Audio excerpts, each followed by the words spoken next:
God.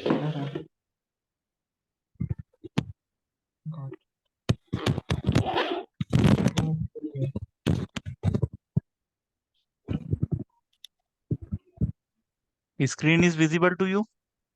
Yes, sir. Today we are going to discuss what is pharmacotherapy. Pharmacotherapy क्या होती है? दवाइयों से बीमारी के इलाज की प्रक्रिया फार्माकोथेरेपी कहलाती है। Pharmacotherapy is a treatment of disease through the administration of medicine. जब इंसान बीमार पड़ता है तो बीमारी को ठीक करने के लिए दवाई खाता है। ठीक है। और यही हम्म। कहलाती है फार्माकोथेरेपी। थेरेपी मतलब हम्म। होता है बीमारी का इलाज करना। और फार्माकॉन मतलब ड्रग। तो दवाइयों से बीमारी का इलाज करना फार्माकोथेरेपी कहलाता है। Responsible for ensuring the safe appropriate and economical use of medicine for direct patient care. Patient की केयर कब होगी? जब उसकी बीमारी ठीक हो जाएगी। बीमार कोई नहीं पड़ना चाहता। बीमारी इंसान को परेशान करती है, उसकी बॉडी में डिसेबिलिटी लाती है, उसके जो हम्म। डेली लाइफ रूटीन है उसको डिस्टर्ब करती है। कोई स्टूडेंट है वो स्कूल नहीं जा पाएगा, बीमार पड़ जाएगा। कोई यदि प्रोफेशनल है तो वो अपने जॉब पे नहीं जा पाएगा। जैसे आप मेडिकल स्टोर पे बैठते हो, आप मेडिकल नहीं जा पाओगे यदि आप बीमार पड़ जाओगे तो कोई भी इंसान बीमार नहीं पड़ना चाहता, और जब वो बीमार पड़ता है तो दवाइयाँ खाता है। डॉक्टर से कंसल्ट करता है, डॉक्टर उसको दवाई प्रिस्क्राइब करता है और वो दवाई मेडिकल स्टोर से खरीदता है, खाता है। कुछ दिन में ठीक हो जाता है। कुछ बीमारियां दवाइयों से ठीक हो जाती है, दवाइयों से ठीक नहीं होती है तो फिर सर्जरी की जरूरत पड़ती है ना। तो पहले तो लाइफ स्टाइल में मॉडिफिकेशन करने की कोशिश की जाती है। सुन रहे हो सर्वक? यस सर, सुन रहा हूँ। हाँ। पहले लाइफ स्टाइल में मॉडिफिकेशन करने की कोशिश की जाती है और बीमारियों को ठीक करने का प्रयास किया जाता है ना। जैसे कोई व्यक्ति यदि सिगरेट पी रहा है और उसको सिगरेट पीने की वजह से कोई बीमारी हो गई। कोई व्यक्ति अल्कोहल कंज्यूम कर रहा है, ठीक है, रोज अल्कोहल कंज्यूम कर रहा है। वीडियो ऑन रखो अपना। अरे यार सर, वीडियो रहने हम्म, दीजिए ना। नहीं, वीडियो ऑन रखना बहुत जरूरी है। तुमको ऑब्जर्व करता हूँ मैं, नहीं तो तुम इधर उधर विचारों में खो जाते हो। ठीक है। नहीं सर, तो ऐसा नहीं है। लिंक तोड़ दी तुमने, है ना। अच्छा। तो चलिए, शुरुआत शुरुआत से, फिर स्टार्टिंग से।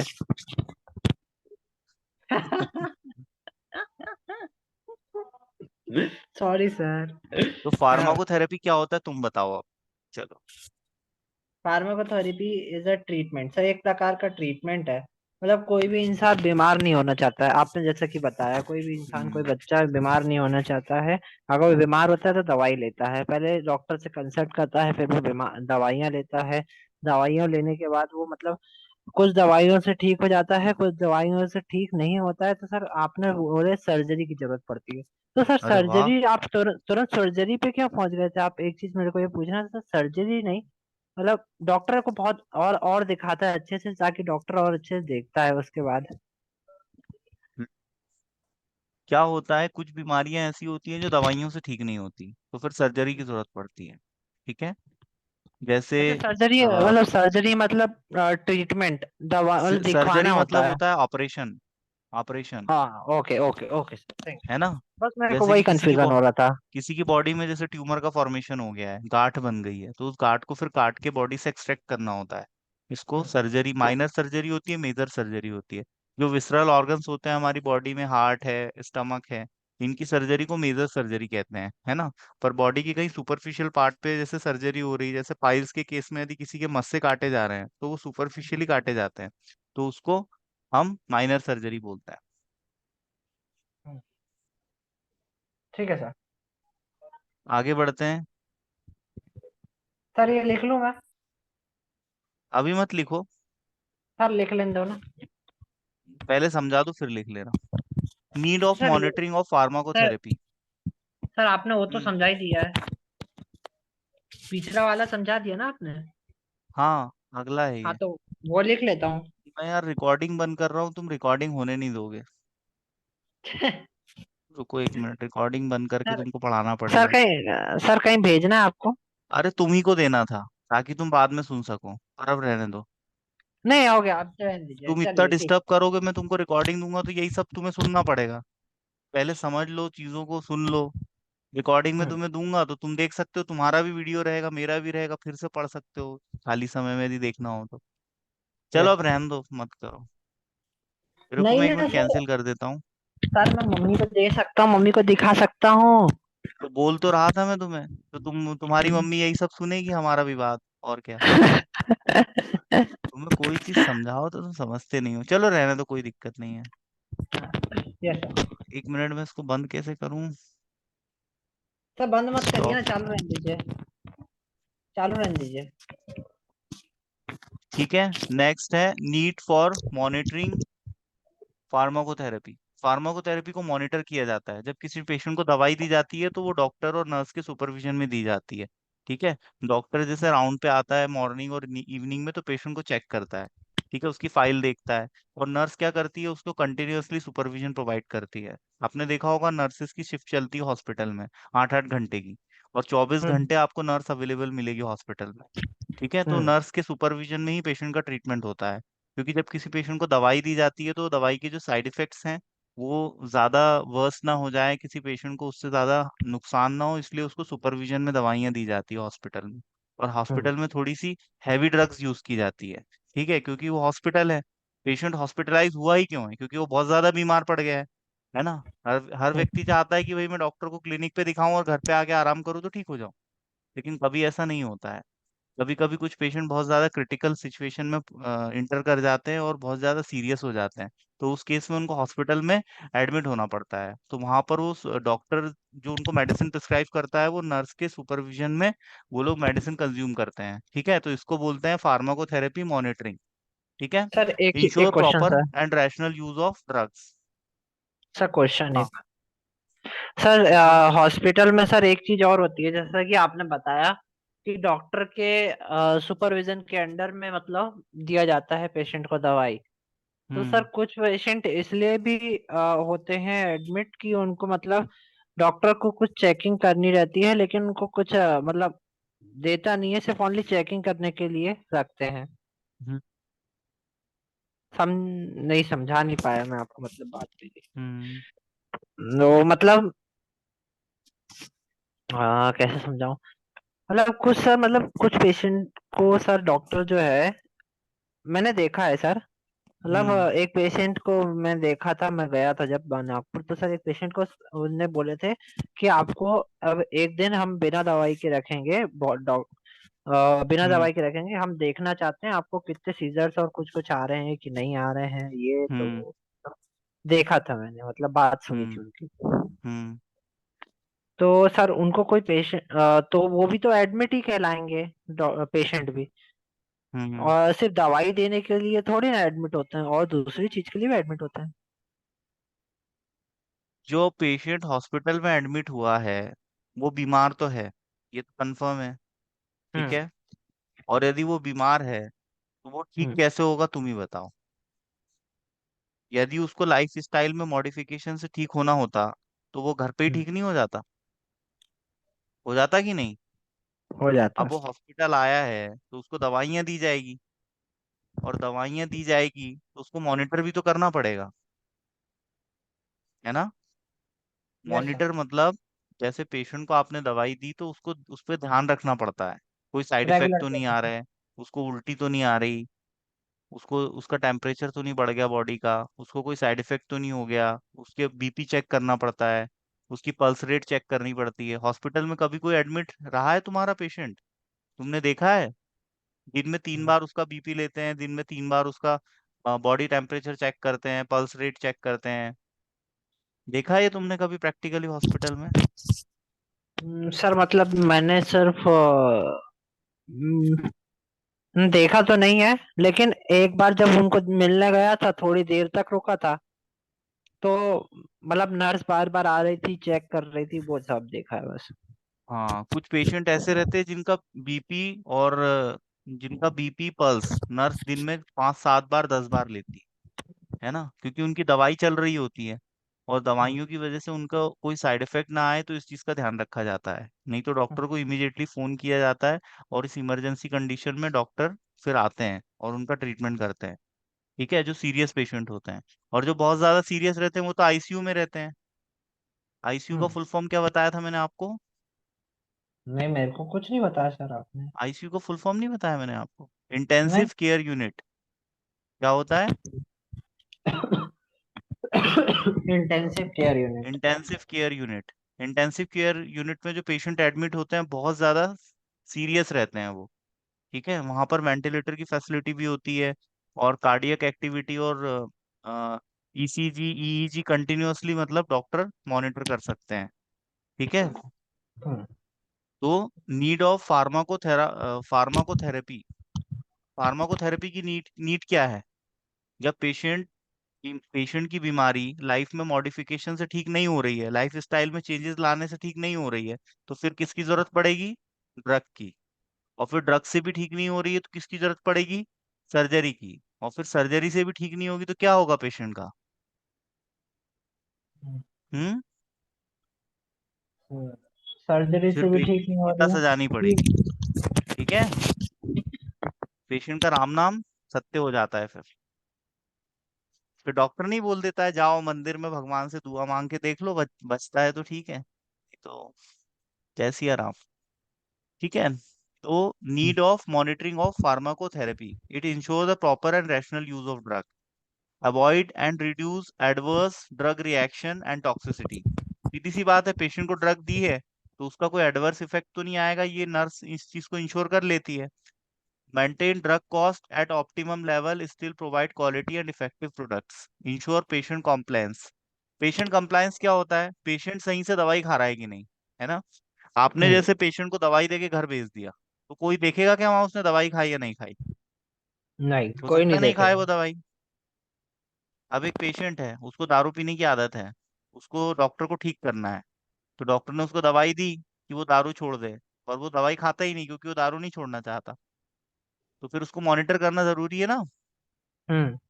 तो फिर उसको जबरदस्ती दवाई खिलाई जाएगी, सामने आग के सामने की तू दवाई खा, और फिर उसका ध्यान रखा जाएगा, है ना? तो मॉनिटर करने की जरूरत पड़ेगी। Exploit the advance advances in knowledge made by the researchers and scientist. मतलब क्या होता है, जब कोई दवाई मार्केट में नहीं आती है, ठीक है, तो उसको चेक किया जाता है पेशेंट पे कि वो दवाई सही से काम कर रही है कि नहीं। ठीक है। तो हॉस्पिटल इसका फीडबैक देते हैं, क्योंकि हॉस्पिटल हम्म। में पेशेंट एडमिट रहता है। तो जो दवाई मार्केट में नहीं आती है वो पहले किसको दी जाती है? जो पेशेंट हॉस्पिटल में एडमिट रहते हैं, क्योंकि वो एडमिट है, डॉक्टर के सुपरविजन में है। यदि कोई क्रिटिकल सिचुएशन क्रिएट होती है तो डॉक्टर हैंडल कर लेगा कि नहीं? कर लेगा। कोई नई ड्रग है मार्केट में आई है, ठीक है, और उसको एकदम से तुमने ऐसे पेशेंट को दे दिया जो गांव में रहता है, और वो दवाई उसने खाई और अचानक सीरियस हो गया रात में, तो उसको फिर कौन संभालेगा? तो जो नई ड्रग मार्केट में आती है वो बड़े हॉस्पिटल्स में पेशेंट पे ट्राई ट्राई की जाती है। ठीक है। यस इसको सर। क्या बोलते हैं? New drug molecule. क्या बोलते हैं? New new drug drug. Molecule. Okay. अब रैशनल यूज ऑफ ड्रग क्या होता है ये समझते हैं। ठीक है। Rational use of drug requires that patient receive medication appropriate to their clinical needs। मतलब पेशेंट को उस हिसाब से दवाई देना जिसकी उसको जरूरत हो। ठीक है। और दूसरी चीज, दवाइयाँ सस्ती होनी चाहिए, इसको बोलते हैं रैशनल यूज ऑफ मेडिसिन। आया समझ में? Yes sir. कम दाम पे अच्छी से अच्छी दवाई उपलब्ध कराना पेशेंट को, ये होता है rational use of drug. ADR का फुल फॉर्म क्या होता है? Adverse drug reaction. Adverse drug reaction क्या होती है, ध्यान से समझो। तुम्हारा सर दर्द हो रहा था, तुमने दर्द निवारक गोली खाई, लेकिन सर दर्द तो ठीक हो गया, लेकिन तुम्हारी बॉडी में लाल लाल फिंसियां होने लगी, या तुम्हारी बॉडी में इचिंग होने लगी, हाइपर सेंसिटिविटी रिएक्शन। तो इसको क्या हम्म। बोलते हैं? एडीआर। क्या बोलते हैं? EDR. ADR, adverse drug reaction, मतलब दवाई का उल्टा प्रभाव। Uh okay. Response to a drug which is noxious और अनइंटेंडेड। नॉक्शियस मतलब क्या होता है? ऐसी ड्रग जिसको खाने से उल्टी की जैसी फीलिंग आए, है ना? कुछ दवाइयां होती है जो किसी पेशेंट को सूट नहीं करती, जब पेशेंट खाता है तो उसको उल्टी की फीलिंग आती है, मुंह में खारा हम्म। पानी आता है, काई जैसे ऐसा आता है ना? तो ये नॉक्शियस इफेक्ट होता है ड्रग का। ठीक है। Yes sir. डायग्नोसिस तो तुमको पता ही है क्या होता है। हम्म। क्या होता है डायग्नोसिस? सर किसी चीज का मतलब बीमारी की बहुत। जांच करना। नहीं नहीं, मतलब आपने जो क्या बताए थे उसका मतलब किसी चीज को बहुत अच्छे से चेक करके फिर क्या तो बताए थे एक चीज। चेक करना मतलब डायग्नोसिस सब मीन बहुत। होता है बीमारी की जांच करके पता लगाना। डॉक्टर जांच करके पता लगाता है कि कौन सी बीमारी, इसको डायग्नोसिस बोलते हैं। कोई व्यक्ति बीमार पड़ा है तो डायग्नोसिस जरूरी है या नहीं? हम्म। जरूरी है, जरूरी है सर। और डायग्नोसिस कौन करेगा? डॉक्टर करेगा। कैसे करेगा? उससे सवाल पूछेगा। हम्म। पेशेंट कह रहा है साहब दर्द हो रहा है छाती में, तो डॉक्टर बोलेगा कि भाई क्या दारू वारू पीते हो? बोलेगा नहीं साहब। सिगरेट पीते हो? बोले हाँ। कितनी पीते हो दिन में? 10, 5, 15? वो बोलेगा साहब 15 पीता हूँ। डॉक्टर सोचेगा बहुत ज्यादा सिगरेट पीता है यार ये सर एक तो फिर मिनट। सिगरेट पीने की वजह से इसके लंग्स तो खराब नहीं हो गए? हाँ सर वर्क। हाँ यस सर, बोलिए। डॉक्टर हाँ कहेगा सुन भैया लिया सर, 15 सिगरेट सुन लिया पीते मैंने। हो, 15 सिगरेट पीते हो, कहीं सिगरेट ज्यादा पीने की वजह से तुम्हारे लंग्स खराब तो नहीं हो गए? जाओ एक्सरे करा के आओ। एक्सरे करा के आओ, हम देखेंगे आपके लंग्स खराब तो नहीं हुए हैं। तो ये सब डायग्नोसिस होती है। ठीक है। तुमने कहा, पेशेंट डॉक्टर के पास गए, साहब बुखार आ रहा है। डॉक्टर बोलेगा कल कहाँ कहीं गए थे क्या घूमने फिरने, बाहर खाना खाया था क्या, कल धूप में घूमे थे क्या, है ना, पानी पिया था क्या कहीं इधर उधर का? ऐसा कुछ भी सवाल करेगा तो ये सब डायग्नोसिस है। मतलब डॉक्टर पता लगाएगा कि भाई कारण क्या है तुम्हारे बीमार पड़ने का, जो तुम्हारी बॉडी सर न तप रही है ना। डॉक्टर का सवाल पूछना पेशेंट से, वो कहलाता है डायग्नोसिस। डायग्नोसिस। सवाल पूछना भी, और कोई पैथोलॉजी टेस्ट भी लिखता है डॉक्टर, तो वो भी डायग्नोसिस में आता है। ये सब डायग्नोस्टिक टेक्निक्स हैं। जैसे डॉक्टर ने कहा जा ब्लड टेस्ट करा के आ, या यूरिन की जांच करा के आ, एक्सरे करा, सीटी स्कैन करा, सोनोग्राफी करा। ये हम्म। सब डायग्नोसिस की टेक्निक्स होती हैं। ठीक है। हम्म। Yes sir. तुमने कहा साहब आंख में दिख नहीं रहा, डॉक्टर बोलेगा जाओ आंख की जांच करा के आओ, वार्ड नंबर 15 से। तो ये भी डायग्नोसिस है। फिर हम्म। तुमको बोलेंगे दिखाओ अक्षर दिख रहे क्या, बताओ क्या लिखा हम्म। है। बता पाते हो तो ठीक है, नहीं तो वो लिख के दे याद है देगा कि सर। भैया इसको तो दिख ही नहीं रहा साहब। सर याद है मेरे को, पढ़वाते हैं मेरे को, याद हाँ, है। ये इसको बोल रहा है, लिखा है डॉग तो ये बोल रहा है कैट। नहीं सर अंदाजी वो, टुल्ला मार रहा है, इसको तो दिख ही नहीं रहा है। सर वो तो ए बी ऐसे ऐसे पढ़वाते हैं सर। हाँ, जय डॉग ए क्या है? बी भी पढ़ाते हैं और घर वर भी दिखाते हैं। घर दिखाएंगे एक छोटा सा, खेत हाँ में वो एक तो, हरे कलर के खेत में एक घर है, बोलते हाँ दिख हाँ रहा वो, क्या घर? हाँ वो है घर ना। दिखाते हैं, लेकिन सर वो उसके कारण ना अपन उस घर को देखते हैं तो वो अपनी आंख को बहुत अच्छे से एक्सरे कर लेते हैं, मतलब बहुत हाँ। अच्छे से देख लेते हैं, मैंने वो देखा है बहुत अच्छे से। हम्म। मतलब जब भी सर मतलब ऐसा कुछ रहता है ना तो पापा मम्मी को मतलब डॉक्टर बुलाता है ना, मेरा मेरा मतलब हम्म। ऑपरेशन हो चुका है मेरा, तो हम्म। डॉक्टर बुलाते हैं सर हमेशा। हम्म। तो जब अच्छा। मैं छोटा था तो देखा है मैंने, याद है मेरे को सब। हाँ, ड्रग की जो टॉक्सिसिटी होती है, ड्रग का जब बॉडी से एलिमिनेशन नहीं हो पाता है तो ड्रग की टॉक्सिसिटी होने लगती है। मतलब आप, कोई बीमार पड़ा, उसने दवाई खाई और उसकी बीमारी ठीक हो गई, उसके बाद दवाई का बॉडी से बाहर निकल जाना चाहिए। ठीक है। हम्म। दवाई को बाहर कौन करता है? हमारे एक्सक्रीटरी ऑर्गन, किडनी करेगी, स्वेटिंग के थ्रू होगी, है ना। और यदि ड्रग यदि बॉडी से बाहर नहीं होती तो बॉडी में उसका क्या होगा? एक्यूमुलेशन होगा, जमने लगेगी वो, ब्लड में उसकी कंसंट्रेशन बढ़ जाएगी। तो जिस वजह से क्या होगा? टॉक्सिसिटी होगी। तो इसको क्या बोलते हैं? Drug toxicity. आ रहा है समझ में? Yes sir. सर उसका साइड इफेक्ट भी होता होंगे ना? हाँ, एलोपैथिक मेडिसिन के साइड इफेक्ट होते हैं। सर दर्द होना, है ना, भारीपन, वोमिटिंग, नोजिया, एनोरेक्सिया।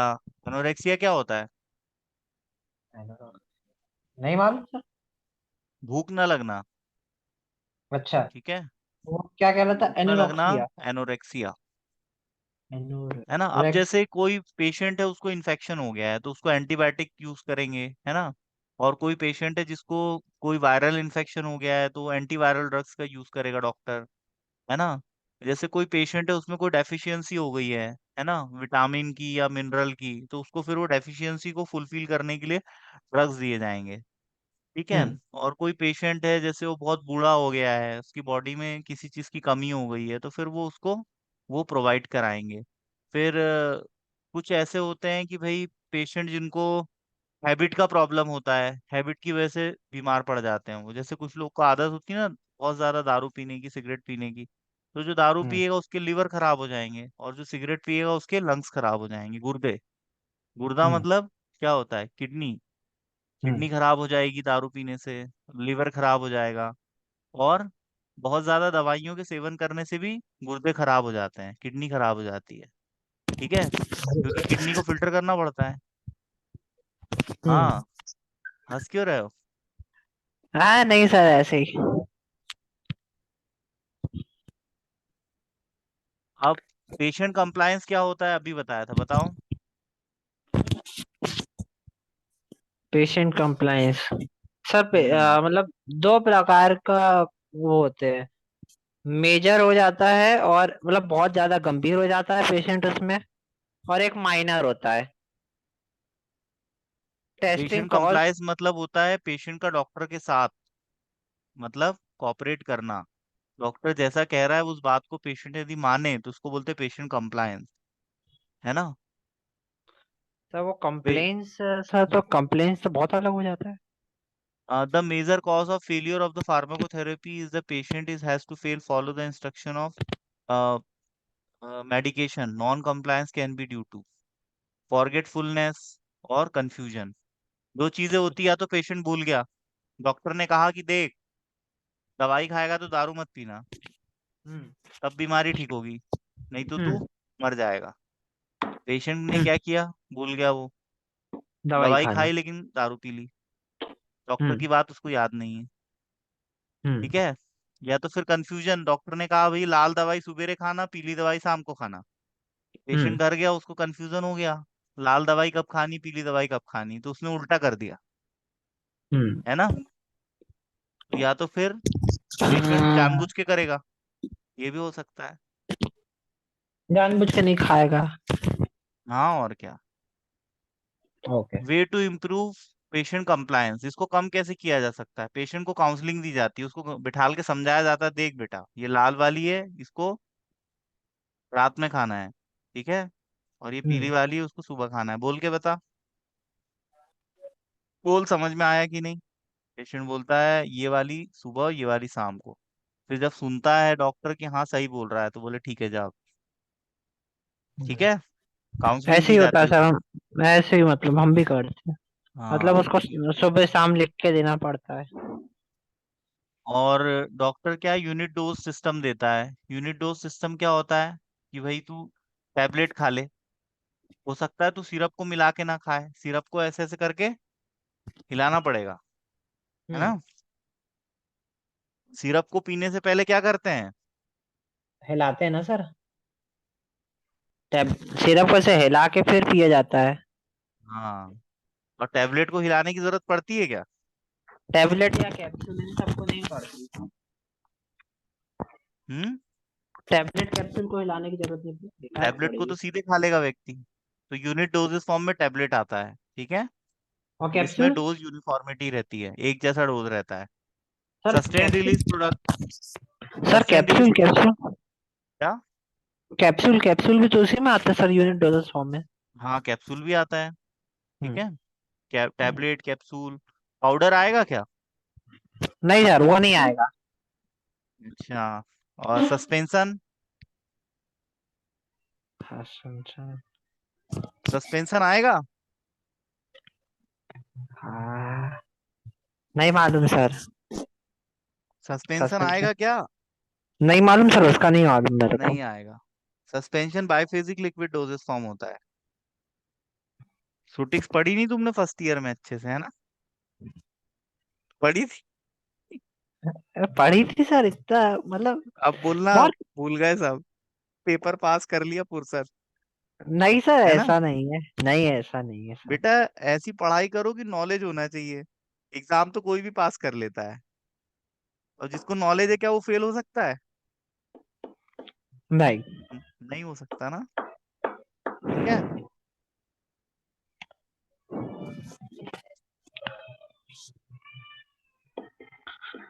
अरे सर पापा जो है ना, उनके नॉलेज बहुत है।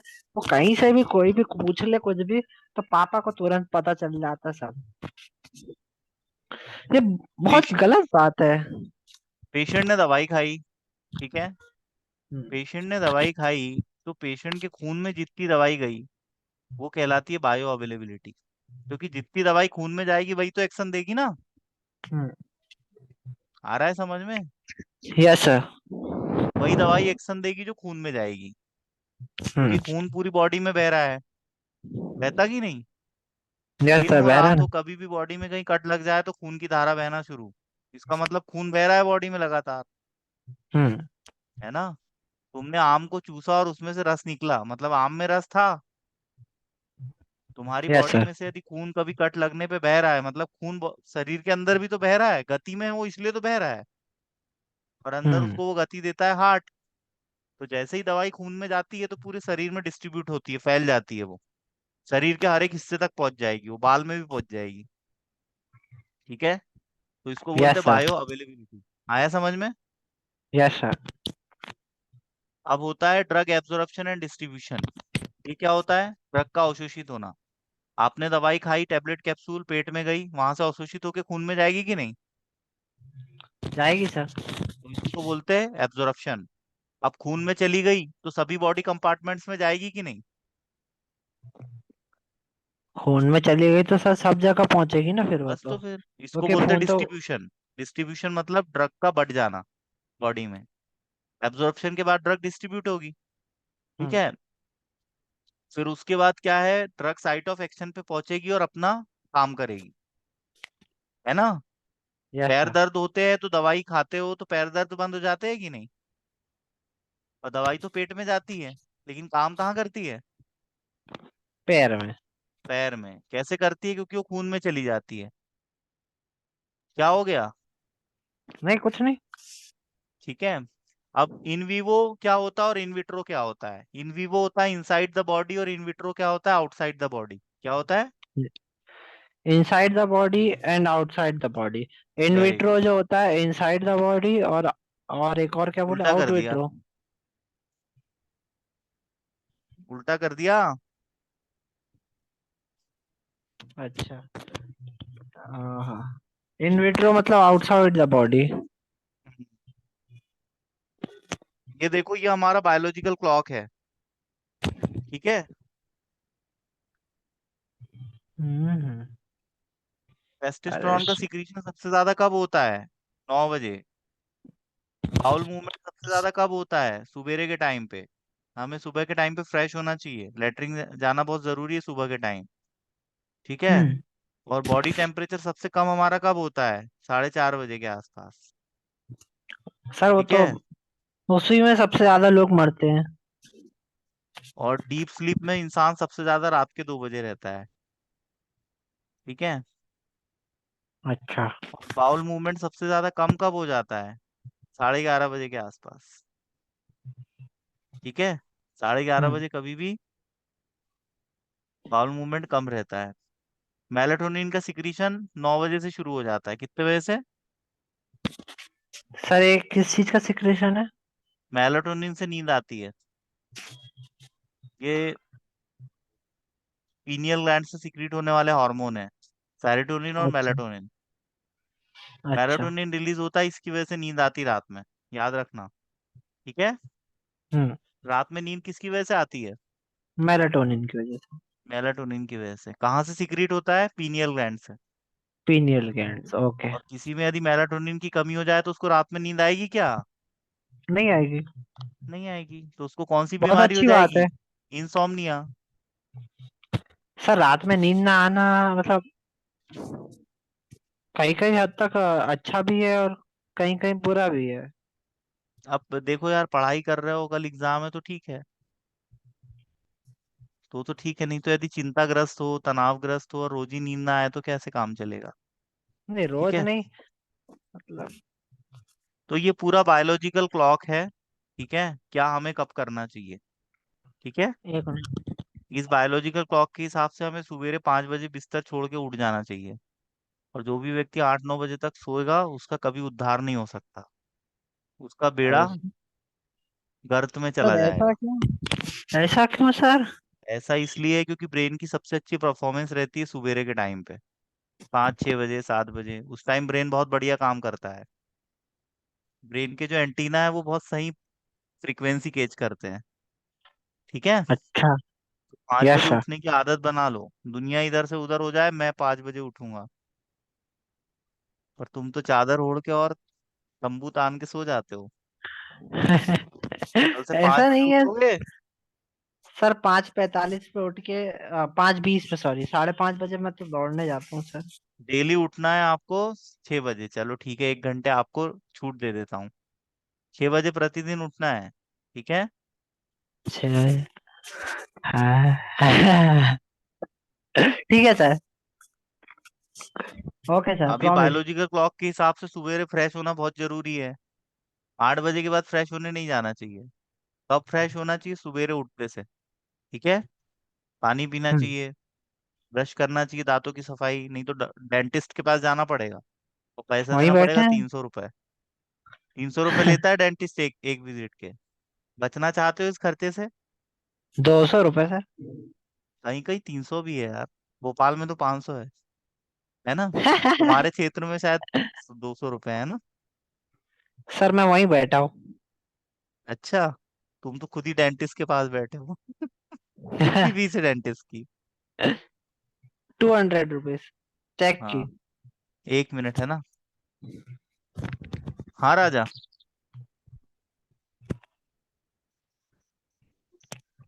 मैंने कर लिया राजा, हो गया जूम एक्टिवेट, एक्टिवेट हो गया, पेमेंट भी हो गया। हाँ। हाँ। ओके। ये क्लास ले नहीं ले रहा क्या छोटू की? वो भैया आके बैठा है, उसकी क्लास ले ले।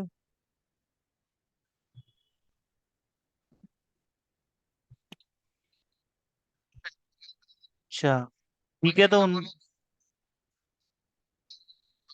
हाँ ठीक है ना, तो फिर उनको और किसी के।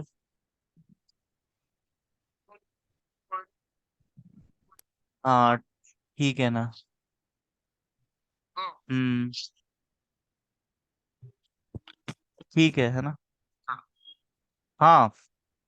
तो सर्वज्ञ की बायोलॉजिकल क्लॉक है। ठीक है, क्या कब करना है पता होना चाहिए। भले यस नहीं सर। कर पाए, पता तो होना चाहिए कि भाई सुबह उठना अच्छा है। भले उठ नहीं पा रहे हो। जो व्यक्ति बीमार है कम से कम उसी को बता दो। बीमार व्यक्ति मरता क्या ना करता। जिस व्यक्ति के गर्दन पे तलवार लटकी हो तो कुछ भी करने को तैयार है ना, उसको बोलेंगे भैया मरने से बचना है तो सुबह उठ जा 5 बजे, तो वो तो उठ ही जाएगा। कुछ भी करके। उठेगा कि नहीं? Yes sir.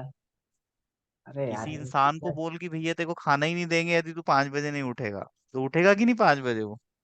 उठेगा ना सर।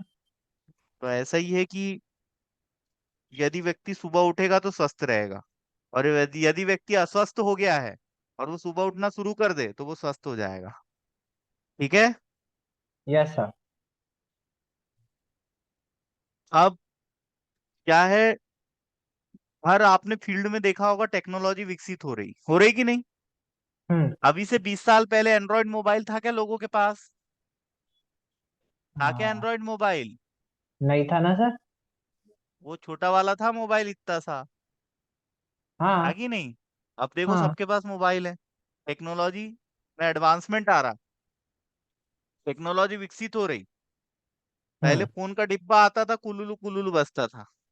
हम्म। है ना? तार वाला फोन। लैंडलाइन। हम्म। अब लैंडलाइन का जमाना गया। अब किसका जमाना आ गया है? एंड्रॉइड फोन का, मेल का, वीडियो कॉलिंग का, व्हाट्सएप का, इंस्टाग्राम का, फेसबुक का। 20 साल में जमाना कितना बदल गया।